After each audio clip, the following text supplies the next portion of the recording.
সালাতুল হাজত নামাজ পড়লে কি হয় জানেন?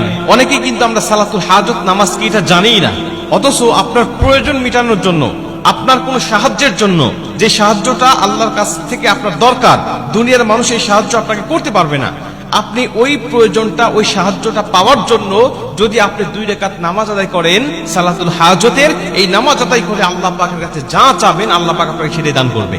মনে করেন আপনার এমন কিছু প্রয়োজন এখন যেটা দুনিয়ার মানুষ আপনাকে দিতে পারবে না, এটা আল্লাহর কাছ থেকে আপনার দরকার, গায়েবী ভাবে দরকার, তখন আপনি 2 রাকাত নামাজ পড়বেন। নবীজি সাল্লাল্লাহু আলাইহি ওয়াসাল্লাম বলেন, তোমাদের যখন কোনো কিছু প্রয়োজন হয় আল্লাহর কাছে, তখন তোমরা উত্তম রূপে ওযু করবে, উত্তম রূপে ওযু করে 2 রাকাত নামাজ আদায় করবে এবং আল্লাহ পাকের প্রশংসায় লিপ্ত হবে, আল্লাহ পাকের প্রশংসা করবে। প্রথমে উত্তম রূপে ওযু, 2 নম্বরে 2 রাকাত নামাজ এবং 3 নম্বরে আল্লাহর প্রশংসা এবং 4 নম্বরে তোমরা আমার উপরে দরুদ পাঠ করো, আমার উপরে দরুদ পাঠ করে তোমরা আল্লাহর কাছে দোয়া করো। শোনেন, আমরা অনেকেই দোয়া করি আনকমপ্লিট দোয়া, আদর্শ দোয়া নয়। এই দোয়ার মধ্যে কোনো একটা মিস্টেক হয়ে যায়, তার মধ্যে একটা হলো দরুদ পাঠ করা। নবীজি বলছেন যে দোয়ার মধ্যে দরুদ পাঠ করা হয় না, ওই দোয়াটা আদর্শ দোয়া নয়, ওই দোয়াটা আল্লাহ পাকের কাছে কবুল হয় না, গ্রান্টেড হয় না।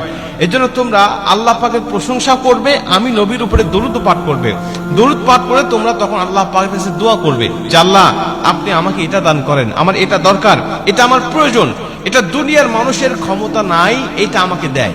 আল্লাহ তুমি ছাড়া কেউ আমাকে দিতে পারবে না, তুমি তো আমার রব, আমি তোমার গোলাম। আল্লাহ আমি ছাড়া তোমার দুনিয়াতে হাজার বান্দা আছে, কিন্তু আল্লাহ তুমি ছাড়া আমি বান্দার কাছে দ্বিতীয় কোনো রব নাই। আল্লাহ আমি কার কাছে চাবো? তুমি না দিলে আমাকে কে দিবে বলো?